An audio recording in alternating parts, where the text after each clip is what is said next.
Avant de commencer, on va faire un petit truc parce que je vous ai pas présenté, mais il y a quelqu'un de nouveau au canard réfractaire. Faut pas faire tomber un peu là. Il y a une belle plante là, mais je sais jamais où la mettre pour que ça rentre bien, parce que je pense qu'il manque un éclairage pour vraiment la mettre en évidence. Ça fait bizarre là, non? C'est au plein milieu du truc. Je vous présente Madame Plante, voilà. Ouais, non, c'est pas ouf comme prénom, je sais, mais si vous avez des meilleures idées, n'hésitez pas à mettre ça par commentaire, et puis comme ça, on va essayer de nommer de manière un peu digne et de manière cool cette belle plante qui figurera du coup, quelque part dans le décor du canard à chaque fois. Faut juste trouver une manière cool de la mettre et de l'éclairer, mais pour l'instant, là, c'est pas mal. Amis réfractaires, on est aujourd'hui, je sais pas quel jour on est. On est le 22 janvier et on va aujourd'hui parler de l'actualité comme on fait en général en fin de semaine au canard réfractaire. Alors on s'est toujours tout dit, alors là aussi je vais te prévenir, en gros il y a 30 minutes, j'étais tranquillement sur mon bureau en train de faire le montage qui était quasiment terminé, il était 20h, je me dis oh ça fait un peu tard, ça me saoulait un petit peu, surtout que le tournage il était galère, que le son était un peu dégueu, tout ça, enfin bref, mais le montage était terminé, je pouvais rentrer chez moi, tout ça, et à un moment je me suis dit tiens je vais faire le ménage sur mon ordinateur, et là je vois des fichiers que je supprime, machin. Ces fichiers, c'était le fichier son de la vidéo, que vous ne verrez jamais, puisque il n'y a pas de son. Donc si je suis un peu fatigué dans cette vidéo, c'est tout à fait normal. Voilà. En tout cas, on va voir pas mal de choses ensemble. L'actualité, ça va être un peu un gros bazar, parce que tu verras, ça va être un gros bazar. On va commencer tout de suite. C'est parti. On commence donc rapidement, et la première des informations, c'est à propos du vaccin. Il y a eu une fuite d'une 50aine de documents venant des discussions entre l'Agence européenne des médicaments et l'entreprise Pfizer, et entre cette même agence et la Commission européenne. Une fuite qui a eu lieu après une attaque informatique qui a été postée sur un site, voilà, on n'a pas le droit de le dire parce que ce ne sera pas très légal, mais ça a été posté sur un site. Et évidemment, c'est pas Wikileaks qui a sorti ça. Donc ça veut dire qu'il n'y a pas eu tout le travail énorme de journalisme qui permet de savoir si les documents sont véritablement authentiques. Il n'y a pas eu un travail pour dire qu'est-ce qui était vraiment important, quelles sont les révélations qui permettent de déduire machin. Tout ce qu'on a, c'est des documents dont on peut douter de toute leur authenticité, on peut rien certifier, et dont il est très difficile de traduire quoi que ce soit. Alors déjà, de traduire l'anglais, c'est compliqué, mais surtout, là, c'est pas Harry Potter le truc, hein. C'est des documents qui sont envoyés par des labos sur un vaccin très particulier et très complexe à une agence de régulation du vaccin pendant une période de pandémie, donc forcément, c'est pas du tout à la portée de n'importe qui, même si c'était en français, ce serait pas à la portée de nous, quoi, du tout. Et en tout cas, c'est pas au canard réfractaire qu'on va s'avancer à de grandes révélations par rapport à ces documents. C'est là où tu te dis, il nous faut des journalistes, quoi.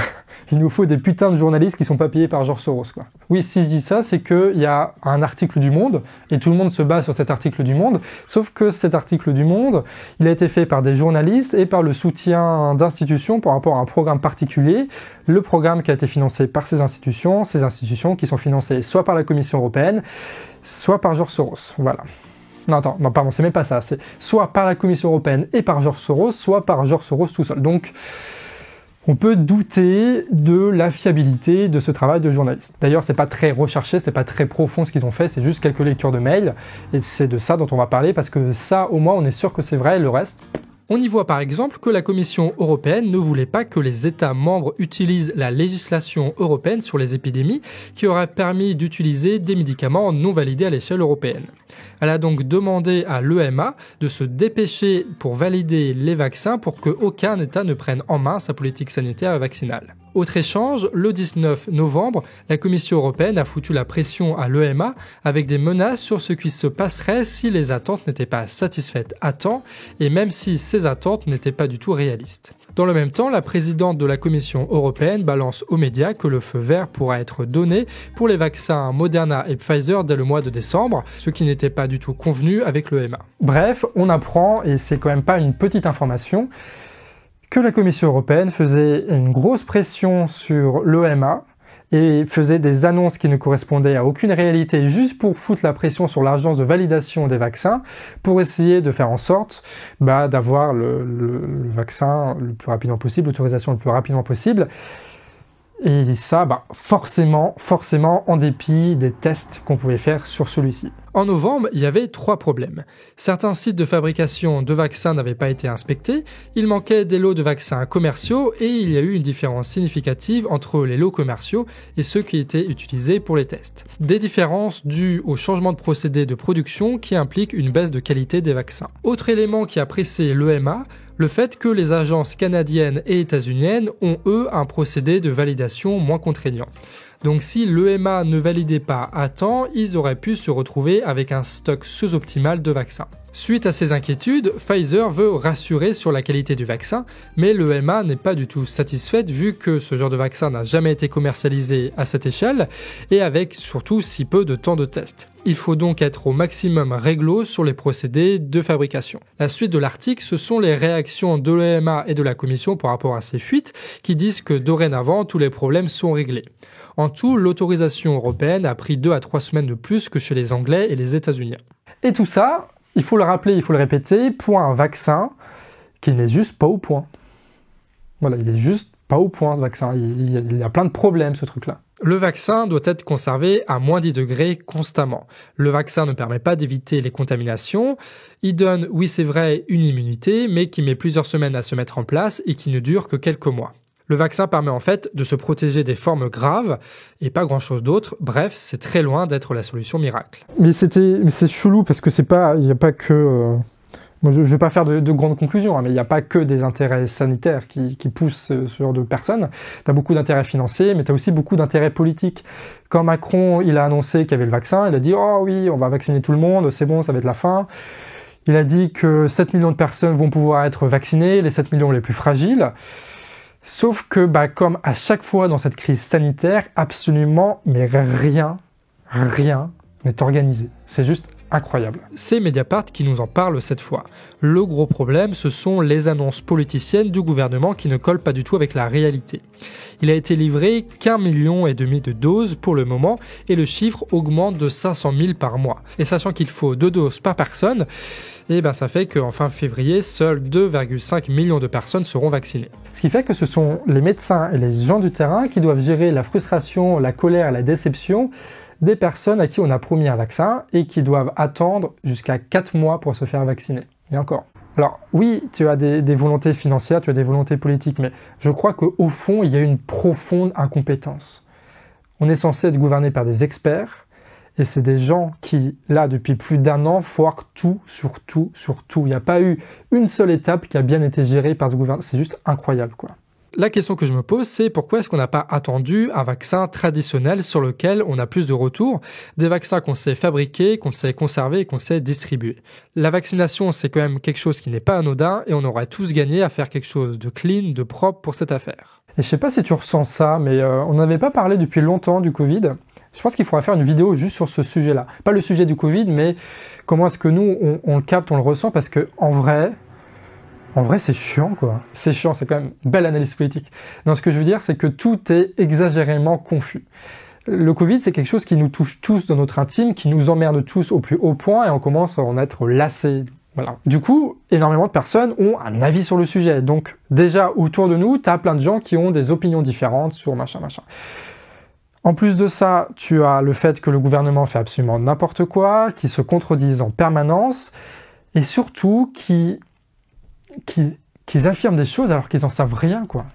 Je crois qu'il y a un profond mépris du peuple qui fait que le gouvernement s'enterre dans une posture, pour le coup, je vais utiliser le mot scientiste à la con, tu sais, du style tout est clair, tout est défini, il n'y a pas de doute. Alors que si, il y a des doutes sur l'efficacité du vaccin, il y a des doutes sur les chiffres qui sont avancés, tu as des doutes sur l'utilisation du masque, sur les confinements et toutes ces conneries-là, et il n'y a aucun doute qui est assumé par le gouvernement, c'est juste insupportable. Il y a un mépris qui crée de la confusion, qui crée de la lassitude, et t'as même plus envie de parler de ce sujet tellement c'est casse-bonbon, quoi. Enfin, moi, c'est ce que je ressens, en tout cas. Bref, si on revient à notre script de base, Macron préfère l'autorité à l'efficacité, et ça, pendant une crise sanitaire, c'est criminel. Je sais pas, c'est criminel, je sais pas, peut-être un peu. tout cas, c'est pas la bienvenue. Une inefficacité qui a obligé le gouvernement à faire appel à une entreprise privée au chiffre de 10 milliards d'euros pour lui conseiller une stratégie sanitaire. Donc clairement, c'est pas une start-up, c'est une entreprise énorme qui conseille énormément de pays, qui a donc un pouvoir colossal et donc fatalement, qu'est-ce qui va avec tout ça? La corruption. Cette nouvelle a fait, elle aussi, son petit scandale. Donc là, on a une situation où la France demande à une énorme entreprise états-unienne de prendre en charge la stratégie sanitaire. D'accord? Alors qu'on a une énorme administration, alors qu'on a un énorme ministère de la Santé qui devrait normalement se concentrer sur ces sujets-là et qui devrait avoir prévu ce truc-là, mais depuis un bail.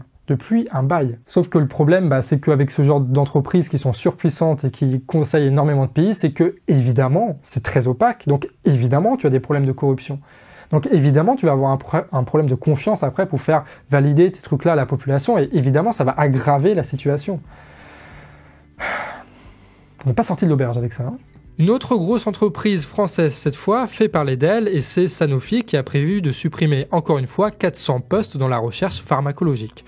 Et si je dis encore, c'est que les effectifs sont passés de 6 000 à moins de 3 000 en 15 ans. L'entreprise privée qui centralise la recherche et la production pharmacologique en France décide donc de détruire de manière unilatérale la capacité française de faire face aux épidémies et aux maladies en général, malgré les énormes subventions qui sont données à cette entreprise. Une entreprise qui, malgré toutes les annonces, malgré toutes les aides qu'ils ont reçues pendant des années, malgré tous les scandales qu'aucun gouvernement n'a voulu assumer, une entreprise qui n'a pas su produire un vaccin. Bon, je sais que c'est peut-être compliqué de faire un vaccin, mais pourquoi est-ce que des Allemands ont réussi, pourquoi est-ce que des Anglais ont réussi, pourquoi est-ce que des Américains ont réussi, et que nous, en France, on n'est rien, quoi. Et forcément, ça remet totalement en cause notre souveraineté industrielle, notre souveraineté sanitaire. Comme pour les masques, comme pour les tests, comme pour les blouses, on va dépendre d'entreprises étrangères, de lignes de production étrangères, de pays étrangers pour pouvoir faire nos vaccins, pour pouvoir se faire vacciner. C'est encore une fois un terrible aveu d'échec. Et ça mériterait quand même une belle nationalisation ou une belle réquisition des moyens de production de Sanofi, puisqu'ils font absolument n'importe quoi et qu'ils aident en aucun cas l'intérêt général sur un truc aussi primordial. Voilà. Donc il faut réquisitionner Sanofi, il n'y a pas de débat sur ce sujet, franchement. Enfin si, il peut y avoir des débats, mais il n'y a pas photo, quoi. Et puis tout est lié, quoi. Tout est lié, je veux dire.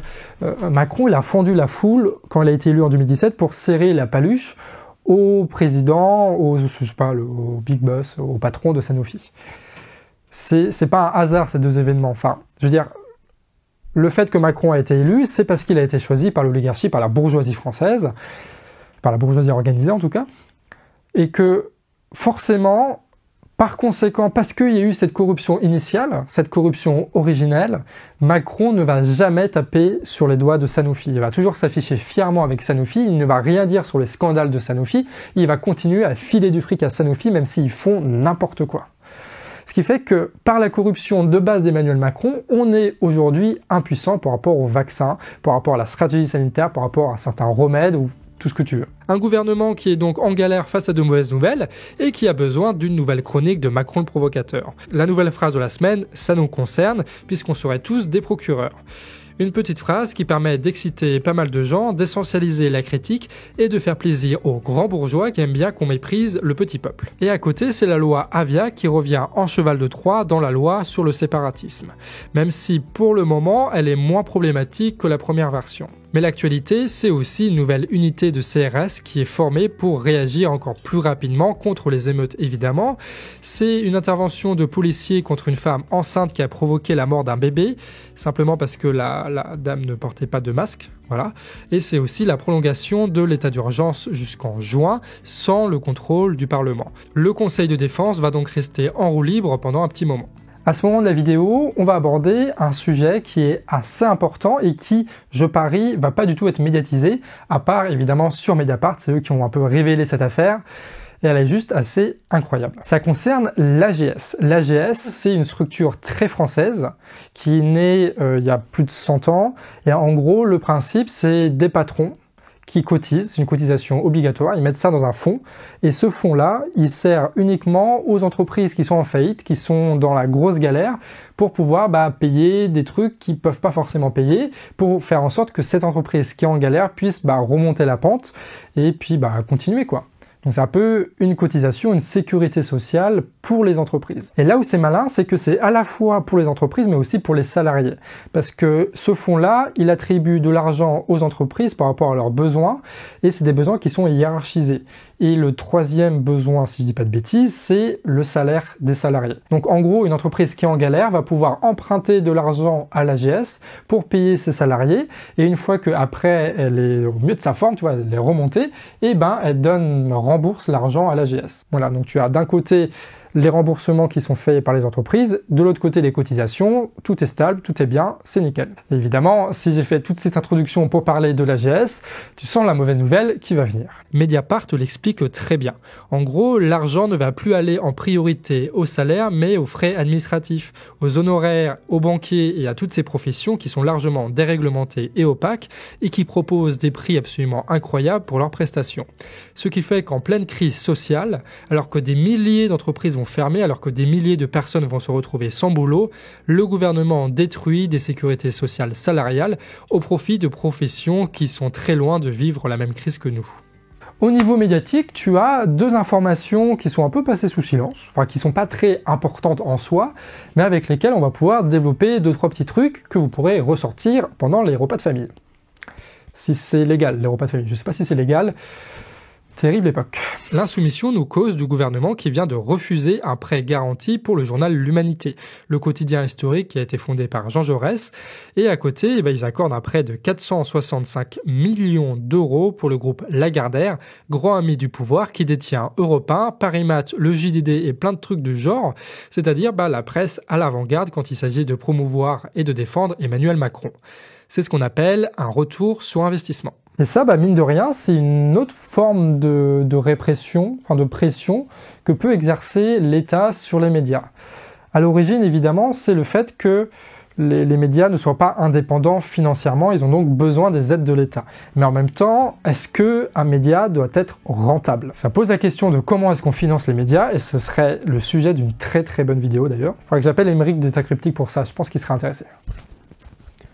Bon, là, on est en train de vous comploter des trucs. J'annonce rien, mais on est en train de comploter des trucs intéressants. Enfin bref, là, l'État choisit de manière politique, arbitraire, de ne pas donner d'argent à un média historique contestataire pour financer ceux qui ont financé sa campagne présidentielle, ceux qui l'ont toujours soutenu, ceux dont les médias ne servent à rien d'autre que légitimer le pouvoir en place. C'est donc une pression politique et financière qui se rajoute à ce qu'on avait déjà vu dans une précédente vidéo sur le cas Gmail, c'est-à-dire le fait que nos agoras, que Twitter, Facebook, machin soient privés et que du coup ils peuvent nous censurer quand ils veulent, et aussi la répression policière qui est de plus en plus violente, qui est de plus en plus politique, qui est assez dangereuse et assez flippante. Ce qui fait que notre pince de la censure a maintenant 3 articulations, ce qui fait que la métaphore ne marche plus du tout. D'ailleurs, notre ami Gmail s'est pris une amende de 181 €, cette fois la 4e d'affilée, pour une obscure histoire de drone totalement ahurissante. Bref, la première information, c'est que la répression contre les médias continue avec plein de formes différentes. La deuxième information, c'est que les grands médias publics, eux, peaufinent leur ligne éditoriale. On a appris que les rédacteurs chefs de France Télévisions vont percevoir une prime s'ils parlent des institutions européennes. Tout ça, évidemment, au nom du service public, parce que oui, un service public doit parler beaucoup des institutions européennes. Et quand tu regardes un petit peu plus, tu te rends compte qu'en fait, tout ça, ça a été poussé par la majorité, et notamment la secrétaire d'État à l'Europe. Comme quoi, des fois, y a mieux que la censure pour partager une idéologie. Et voilà, donc c'était une semaine normale en Macronie. Voilà, on est tous contents. Et on finit comme d'hab avec quelques actualités internationales. La contestation démocratique en Thaïlande a été bloquée par la crise du Covid. C'est donc l'heure pour la monarchie en place d'organiser la répression juridique. Au nom du crime de lèse-majesté, des militants sont enfermés, dont une à 43 ans de prison ferme pour avoir critiqué le pouvoir sur Internet, du jamais vu pour le pays. En Australie, un projet de loi va sans doute aboutir, visant à contraindre Facebook et Google à payer les médias australiens, puisque ce sont ces médias et ces journalistes qui fournissent la plupart des informations présentes dans les fils d'actualité de ces réseaux sociaux et de ce moteur de recherche. Les plateformes seront contraintes de négocier avec la presse nationale sous peine de grosses sanctions. Et ça, on est très content d'apprendre que ça emmerde profondément les entreprises états-uniennes. En réaction, Facebook menace d'enlever la possibilité aux Australiens de partager l'actualité de leur presse nationale et Google mène une campagne de com assez agressive et invite les influenceurs à submerger de plaintes la commission de régulation australienne. Google commence aussi une expérimentation pour limiter l'accès à certains sites pour seulement 1% des utilisateurs. Du chantage que la population désapprouve, qui fait un gros scandale et qui va peut-être permettre à l'Australie donc de réaliser une belle avancée dans le combat contre Google. Bon, on aurait préféré que l'Australie défende son citoyen Assange pour essayer de préserver le journalisme, mais bon, on a ce qu'on a. Donc tout est rapport de force, même la loi n'est que la représentation, la cristallisation, comme dirait quelqu'un de barbu, la cristallisation de ce rapport de force. Puis ça montre aussi que notre souveraineté dépend de notre capacité à résister à un rapport de force face à des entités qui ne sont pas là pour le bien commun. Ce qui fait que utiliser des logiciels libres et partir sur des plateformes qui sont libres, qui sont décentralisées, c'est aussi un moyen de récupérer une souveraineté nationale. Ça veut dire qu'au moment où on va vouloir faire des lois pour mieux réguler Internet, pour garantir la libre expression, pour faire en sorte que ceux qui font beaucoup d'argent puissent financer les autres, par exemple, à ce moment-là, si on est beaucoup à être sur d'autres plateformes, eh ben on risque pas grand-chose du rapport de force. Par contre, si on est tous sur Google, tous sur Facebook, même un gouvernement vertueux devra faire des concessions. Voilà, donc en préparation en ce jour glorieux où ce sera le peuple qui gouvernera, il faut dès maintenant organiser la fuite de Google, la fuite de YouTube, la fuite de Twitter. J'annonce rien. J'annonce rien. Dernière information d'un très bel article de Reporter. En Inde, suite à la plus grande grève de l'histoire de l'humanité, la Cour suprême indienne a gelé les 3 lois qui organisaient la libéralisation agraire qui était à l'origine de cette manifestation. Mais évidemment, le gel, ça ne suffit pas. Les gars, ils sont hyper déter, jusqu'au retrait, quoi. Jusqu'au retrait. Et là, on voit que c'est un peu l'ironie à chaque fois, c'est que des mesures très capitalistes, très libéralistes qui sont là pour faire du fric, au final, ça produit une réaction incroyablement humaine, ça fait un retour à la communauté, un retour à la fraternité, un retour au sens dans l'existence par la lutte. Et ça, c'est beau, quoi. Ça, c'est putain de beau. Et c'est quand même une belle nouvelle pour finir cette revue de presse. Ils sont donc des milliers à camper nuit et jour au bord des autoroutes qui mènent à la capitale, à faire de la cuisine collective et à réinvestir des bâtiments abandonnés pour y loger les militants. Bref, ce sont des villes qui naissent un peu partout en Inde pour réclamer la justice. Et c'est quand même une belle nouvelle pour finir. Pour finir, juste une petite news.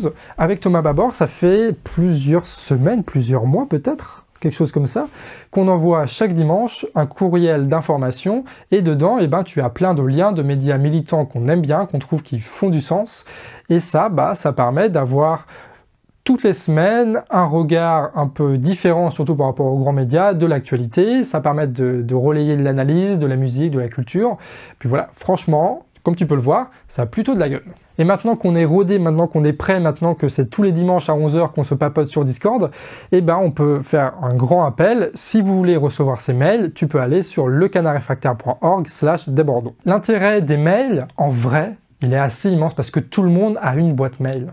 Même ta grand-mère, probablement, a une boîte mail. Ça veut dire que si tu veux envoyer tout d'un coup à ta grand-mère plein de liens qui pourraient l'intéresser sur des chaînes que même toi tu ne connais pas, tu as maintenant le courriel du département médiatique qu'on fait avec Thomas. Si tu veux à la fois militer pour les médias indépendants, les automédias sur Internet, et que tu as accès à plein de framalistes, de partis politiques, de mouvements politiques, de gilets jaunes, de trucs écolos, d'associations, des framalistes qui sont jamais utilisés, là tu peux juste faire transférer le mail à machin, et comme ça, tout d'un coup, des médias militants qui font du bon travail vont pouvoir être exposés à des centaines, à des milliers de personnes, sans passer par les algorithmes YouTube. Voilà, sans passer par les algorithmes YouTube. Et permettre à des gens qui ne sont pas derrière YouTube, à des gens que Google ne connaît pas, de quand même découvrir le travail qui est fait par des gens qui sont vachement talentueux, intéressant et pertinent. En tout cas, amis réfractaires, c'était une périlleuse vidéo, mais en tout cas, à la prochaine. Moi, je vais aller dormir.